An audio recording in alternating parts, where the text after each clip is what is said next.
कार्यक्रम के प्रायोजक हैं Shri Parasnath re rolling mills limited, Durgapur 01, Vardhaman, Paschim Bengal. Amita Jain, पत्नी अनिल कुमार जैन, संगीता जैन, पत्नी विपिन कुमार जैन, नावला परिवार। श्री मानक चंद मुशरफ, श्रीमती कमला देवी मुशरफ, राकेश, नीतू, ऋषभ, आयुषी मुशरफ, D123, सेठी कॉलोनी, जयपुर, राजस्थान।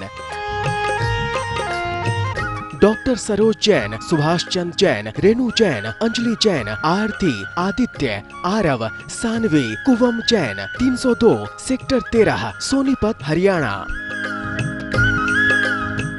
श्री अशोक कुमार रतनलाल जैन, नूतन, गौतम, प्राची, आदित्य, डॉक्टर सलोनी निरंजन, अरहन, आराध्य मेहता, 49 बालचंद टेरस, तारदेव रोड, मुंबई।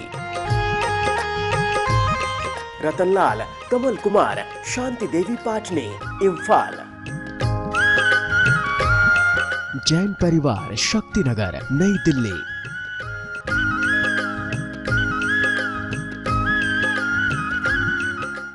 मोक्षमार्गस्य नेतारं भेत्तारं कर्मभूभृतां ज्ञातारं विश्वतत्त्वानां वन्दे तद्गुणलब्धये।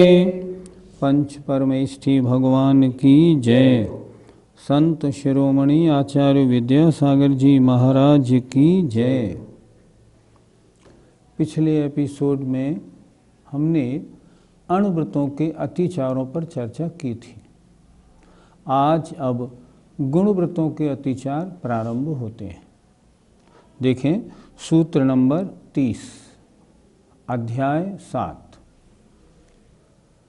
ऊर्ध्वाधस्तिर्यग व्यतिक्रम क्षेत्र वृद्धि स्मृत्यंतराधानानि।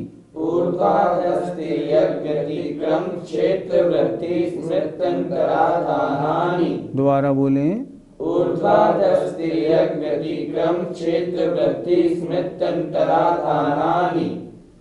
सूत्र का संधि विच्छेद थोड़ा कड़ा है, इसलिए इसको बोर्ड पर दिखाएंगे। सूत्र का संधि विच्छेद देखें। ऊर्ध्व, अधः और तिर्यग, इन तीनों में जोड़ना है व्यतिक्रम। कैसे करेंगे? ऊर्ध्व व्यतिक्रम, अधो व्यतिक्रम, तिर्यग व्यतिक्रम। क्षेत्र वृद्धि, 5वां स्मृत्यंतराधान, 5 अतिचार हो गए।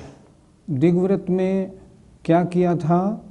दिग्व्रत में 10 दिशाओं में आने जाने की मर्यादा का नियम लिया था आजीवन। ऊपर इतने फुट तक जाऊंगा, नीचे इतने फुट तक जाऊंगा, और तिरछे में चारों दिशाओं और 4 दिशाओं में इतना इतना जाऊंगा। अब अतिचार क्या कह रहे हैं? ऊर्ध्व व्यतिक्रम, ऊपर जो सीमा बनाई थी उसका व्यतिक्रम माने उल्लंघन हो जाना, ये भी बाई चांस हो जाना। जैसे उदाहरण, हमने नियम लिया है हम 10,000 फुट से ज़्यादा ऊपर नहीं जाएंगे। मान लो बद्रीनाथ जाने का प्रोग्राम बना, हमने पूछा कितने फुट है, उन्होंने कहा 9,500 फुट, इससे ऊपर नहीं। हमने कहा तब तो हम जा सकते हैं, हमारी मर्यादा है। हम वहाँ गए, बद्रीनाथ पहुँचे, हमने वहाँ पूछा कितने फुट है ये? 10,300। ओहो, ये तो हमारे सीमा का उल्लंघन हो गया। जानबूझकर नहीं किया पर उल्लंघन तो हुआ, तो ये क्या हो गया? ऊर्ध्व व्यतिक्रम। इसका क्या होगा? अतिचार हो गया, इसका प्रायश्चित्त लेना पड़ेगा। अधो व्यतिक्रम, हमने नियम लिया था कि नीचे हम 500 फुट से ज़्यादा नहीं जाएंगे। क्या हुआ? मान लो भाखड़ा नागल डैम देखने गए, भाखड़ा नागल डैम में लिफ्ट में बैठे तो लिफ्ट वाला नीचे ले गया। हमने कहा भाई कितनी दूर जाना है? हमें वहाँ तक जाना है। उसने कहा वो 500 फीट है। ठीक, लेकिन उसे किसी काम से और नीचे जाना था, तो वो नीचे चला गया। कहाँ तक चला गया? मान लो 1100 फुट तक। हमने पूछा कहाँ तक ले आए? उन्होंने कहा ये आप 1100 फुट पे आ गए। अरे भाई, हमारी तो मर्यादा का तुमने उल्लंघन करा दिया। तो जानबूझ के नहीं हुआ, पर व्यतिक्रम तो हुआ। तो व्यतिक्रम हुआ तो ये अतिचार हो गया। तिर्यक में तिरछी, चारों दिशाओं में, चारों विदिशाओं में हमने जितने किलोमीटर का नियम लिया है, अगर उस किलोमीटर का कभी यदा कदा उल्लंघन हो जाता है तो उससे अतिचार लगते हैं। 3 अतिचार कौन से हो गए? ऊर्ध्व व्यतिक्रम, ऊपर की सीमा का उल्लंघन हो जाना। अधो व्यतिक्रम, नीचे की सीमा का उल्लंघन हो जाना। तिर्यक व्यतिक्रम, तिरछी चारों दिशाओं और चारों विदिशाओं में जो सीमा बनाई थी उसका उल्लंघन हो जाना। आगे देखें, चौथा क्या है? क्षेत्र वृद्धि। क्षेत्र वृद्धि का मतलब कैसे लगाएंगे? हमने नियम लिया था, मान लो मैं पूर्व में 200 किलोमीटर और पश्चिम में 300 किलोमीटर तक जाऊंगा। अब हमारा व्यापार पश्चिम में घटने लगा और पूर्व में बढ़ने लगा। तो हम अगर ये कर लेते हैं, मान लो कि इधर की सीमा 100 किलोमीटर घटा के इधर की बढ़ा लें, तो अगर बढ़ाएंगे तो दोष हो जाएगा। क्षेत्र वृद्धि में अगर सीमा 200 किलोमीटर की हमने 400 कर ली तो व्रतभंग हो गया। लेकिन अगर नियम का ध्यान रखते हुए एक तरफ से 100 घटाई, एक तरफ 100 बढ़ा ली तो अतिचार, हमारा व्रत सदोष हो जाएगा। 5वां अतिचार है स्मृत्यंतराधान। मालूम नहीं हमने 300 किलोमीटर का नियम लिया था या 200 का। महाराज के सामने नियम तो लिया था, अब क्या करें? तो लिए हुए नियम का भूल जाना ये भी दोष और अतिचार है। एक विशेष बात, कभी अगर मान लो ऐसा भूलने में आ जाए कि हमने 300 का नियम लिया था या 200 का, तो हमेशा 200 का मानना, कम वाला, ज़्यादा वाला नहीं मानना कि लिया होगा कुछ भी 300 ही लिया होगा, नहीं तो 350 लिया होगा। नहीं, ऐसे नहीं। अगर ऐसा करेंगे तो व्रत का उल्लंघन हो जाएगा। इसलिए अगर याद में 2 आए, 200 और 300, तो 200 वाला मानना, ताकि अपना आने जाने का और कार्य संकुचित हो जाए, दिग्व्रत का पालन अच्छी तरह से हो। दिग्व्रत के अर्थात 10 दिशाओं में आने जाने के आजीवन का जो नियम दिग्व्रत कहलाता है, उसके 5 अतिचार हैं। ऊर्ध्व व्यतिक्रम, ऊपर की दिशा में लिए हुए नियम का उल्लंघन हो जाना। अधो व्यतिक्रम, नीचे का उल्लंघन हो जाना। 8 दिशाएं, 4 दिशा 4 विदिशाओं में उल्लंघन हो जाना। क्षेत्र वृद्धि, एक तरफ का घटा के एक तरफ का बढ़ा लेना। और स्मृत्यंतराधान अर्थात ली हुई मर्यादा का भूल जाना।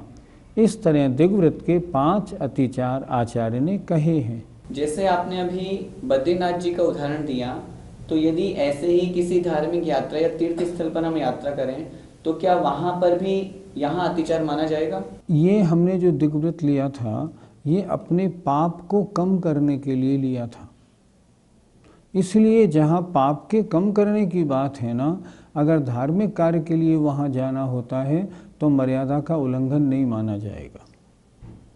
लेकिन अगर मर्यादा का आपने उल्लंघन किया और वहाँ फिर घूमना फिरना भी किया ना, तो फिर उसमें अतिचार दोष लग जाएगा। एक छोटा सा प्रसंग बताऊं। एक बार कुंडलपुर में एक महाराज जी बीमार हुए। उनकी बीमारी बहुत भयंकर थी और बचेंगे कि नहीं बचेंगे ये नौबत थी। हमने एक वैद्य जी साहब से निवेदन किया, आपको वहाँ बुलाया है, आप वहाँ पधारें। उन्होंने ये कहा, इन दिनों मेरा दिग्व्रत चल रहा है, देशव्रत भी चल रहा है, इसलिए मैं इन मर्यादाओं से बाहर मैं नहीं जा सकता। मेरा राजस्थान का नियम है, इसलिए मैं कुंडलपुर नहीं जा पाऊँगा। हमने उनसे कहा भी, उन्होंने नहीं माना। खैर, इसके बाद हमने आचार्य श्री को प्रश्न किया, महाराज अगर इस तरह वो आ जाते तो क्या उनके व्रतों में दोष लगता?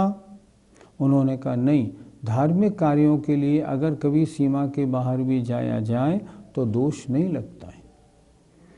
दोष हमने मर्यादा बनाई है पाप कम करने के लिए, आरंभ कम करने के लिए।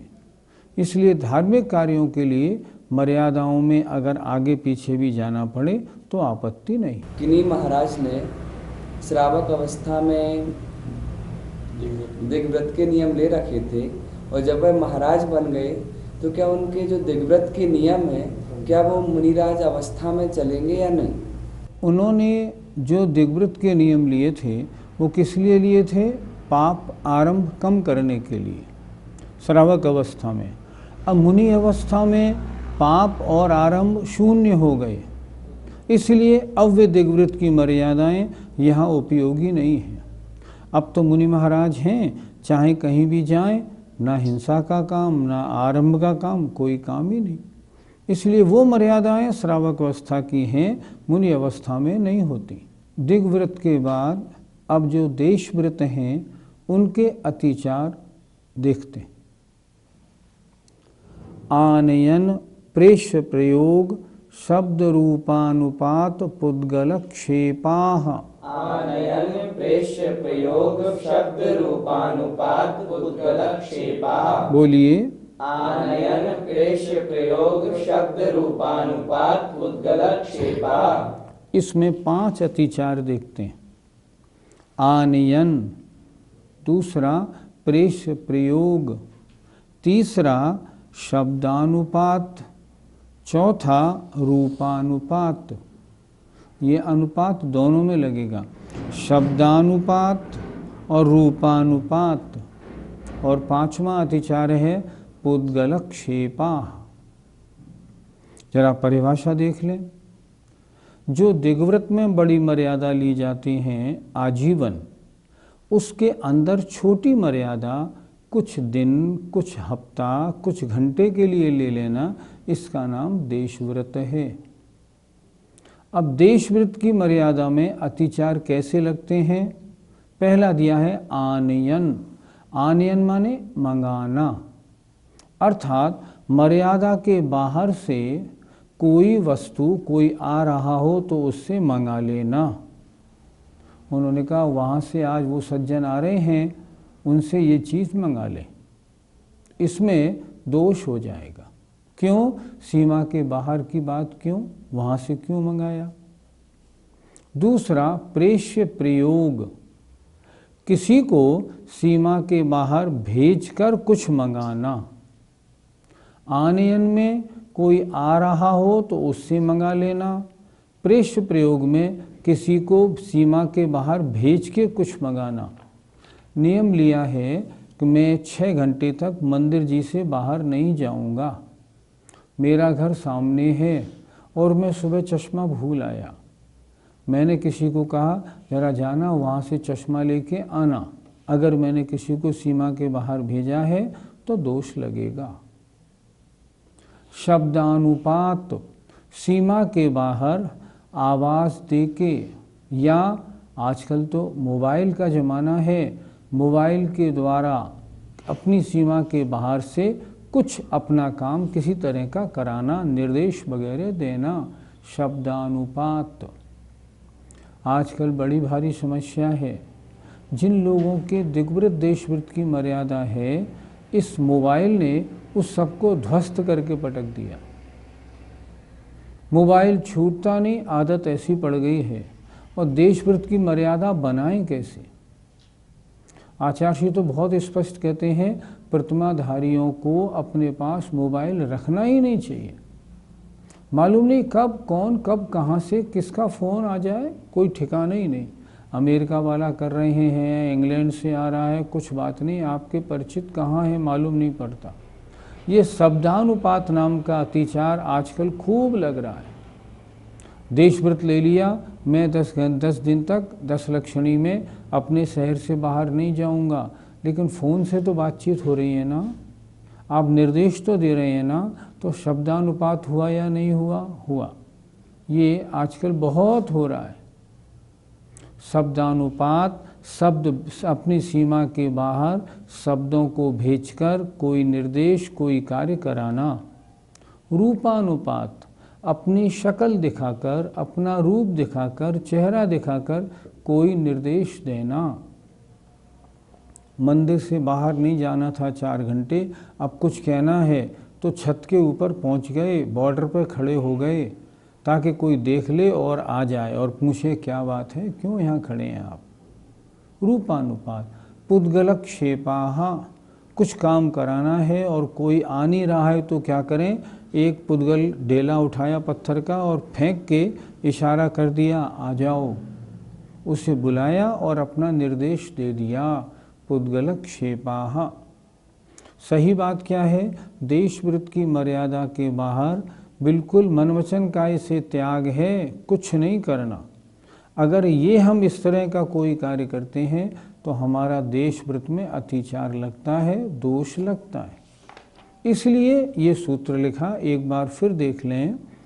आनयन, मर्यादा से बाहर से कोई आ रहा हो तो कुछ मंगाना। पृष्ठ प्रयोग, किसी को यहाँ से भेजकर मर्यादा के बाहर से कुछ मंगाना। शब्दानुपात, मोबाइल, फ़ोन, आवाज़ आदि के द्वारा मर्यादा के बाहर से कुछ निर्देश करना कराना। शब्दानुपात। रूपानुपात, रूपानुपात अपना चेहरा दिखाकर और पुद्गलक्षेपाः, कोई पत्थर का डेला वगैरह फेंक कर इशारा करना, निर्देश करना, इसका नाम पुद्गलक्षेप नाम का अतिचार है। इस तरह ये देशवृत्त के 5 अतिचार हुए। तीसरा गुणवृत्त है अनर्थ दंडवृत्त। अनर्थ दंडवृत्त के अतिचार कौन कौन से हैं, अगले सूत्र में कह रहे हैं आचार्य। कंदर्प, कौतकुच्य, मौखर्या समीक्षादिकरणोपभोग परिभोगा नर्थक्यानि। कंदर्प, कौतकुच्च, मौखर्या समीक्षादिकरणोपभोग परिभोगा नर्तक्यानि। बोलिए। कंदर्प, कौतकुच्च, मौखर्या समीक्षादिकरणोपभोग परिभोगा नर्तक्यानि। इसमें 5 अतिचार सूत्र से निकालते हैं। कंदर्प, कौतकुच्च, मौखर्य, असमीक्षादिकरण, उपभोग, परिभोग, अनर्थक्य। 5 एक एक को समझते हैं। अनर्थ दंडवृत्त अर्थात ऐसे कार्यों का त्याग करना जिनसे अपना कोई मतलब तो सधे नहीं और पाप का बंध हो जाए, इसके अतिचार। पहला कंदर्प, हंसी मजाक में गाली इत्यादि भंड वचन बोलना। हास्य मिश्रित भंड वचनों को कंदर्प कहते हैं। हंसी मजाक में होली आदि के अवसर पर, व्यास आदि के अवसर पर जो भंड वचन बोले जाते हैं, व्रती उनसे दूर रहता है, हंसी मजाक में भी नहीं बोलता। कौतकुच्य, भंड वचन बोलते समय शरीर से भी कुचेष्टा करना, इसे कहते हैं कौतकुच्य। ये उससे और थोड़ा आगे हो गया। अगर ऐसा करता है ना, उससे अपना क्या मतलब सत्ता है, कुछ नहीं, पाप का बंध होता है। तीसरा है मौखर्य। मौखर्य माने बहुत ज़्यादा बोलना। आप भी ऐसे कुछ लोगों को जानते होंगे और मैं भी जानता हूँ, जिनके पास बैठ जाएं तो अपने कान पोले हो जाएं, उनका बोलना रुकता ही नहीं, बोलते ही रहते हैं, बोलते ही रहते हैं, कोई सब्जेक्ट हो या नहीं हो फिर भी बोलते हैं। ये अनर्थ दंड है, इसको छोड़ना चाहिए। अगर इतना बोलेंगे तो क्या होगा, अतिचार लगेगा। वृत्ति को तो संयमित, बहुत थोड़ा आगम के अनुसार बोलना चाहिए, नहीं तो सत्यानुव्रत कैसे पलेगा। मौखर्य, असमीक्षादिकरण, बिना पर्पस के बहुत सारा कार्य करना। खड़े थे, सामने बगीचे में घास बहुत बड़ी हो गई है, लाओ इसे कटवा दें, इसको यहाँ से उखाड़ के उधर लगा दो, इसको यहाँ से उधर कर दो। क्यों कर दो? असमीक्षादिकरण, बिना सोचे समझे निष्प्रयोजन बहुत कार्य करना। और आगे लिखा है उपभोग, परिभोग, अनर्थक्य। उपभोग और परिभोग की बहुत सी वस्तुओं का संग्रह रखना, चाहे वे अपने काम में आएं या नहीं आएं। मैं ऐसे कई व्यक्तियों को जानता हूँ। मैं उनके घर गया और मैंने उनसे पूछा, इस अलमारी में क्या रखा है? उन्होंने कहा, इस अलमारी में पिछले 25-30 साल में जितने भी शादी के कार्ड मेरे यहाँ आए सबको मैं इकट्ठे करता रहता हूँ। क्यों करते रहते हैं? इन सब में जीव राशि पड़ती है, सब में हिंसा का दोष लगता है, बिना मतलब कुछ मतलब तो है नहीं। ताकि लोग मेरे पास आएँ और पूछें शादी का कार्ड छपाना है, मैं कहता हूँ इसमें से छांट लें। 30 साल का म्यूज़ियम हो गया ये उचित नहीं। बहुत से लोगों को हमने देखा अपनी जीवन भर की हजारों फ़ोटो इकट्ठी करके रखते हैं। क्यों रखते हैं इकट्ठी करके? क्या करना? उपभोग परिभोग अनर्थक्य और उपभोग परिभोग की वस्तुएं बहुत रखना। कोई लोग तो ऐसे होते हैं जिन पर सैकड़ों जोड़ी चप्पलें, 50 जोड़ी जूते होते हैं। मान लो नियम भी ले रखा है कि मैं 50 जोड़ी जूते रखूँगा, ये भी किस लिए ले रखा है? क्यों रखना? एक जोड़ी से काम क्यों ना चले? आगे तो आपको नंगे पैर चलना है ना, तो अभी से अभ्यास बनाइए, जूते चप्पल छोड़ दीजिए। कायदा तो ये कहता है।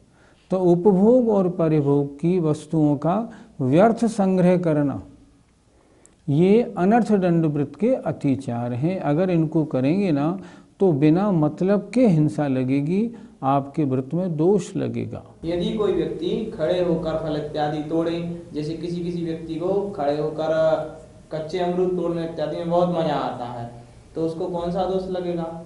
ये उसका काय संबंधी असमीक्षाधिकरण है, शरीर की फालतू क्रियाएं करना। क्यों करना? जीव हिंसा भी लगेगी, पर्पस कुछ नहीं, तोड़ा और फेंक दिया।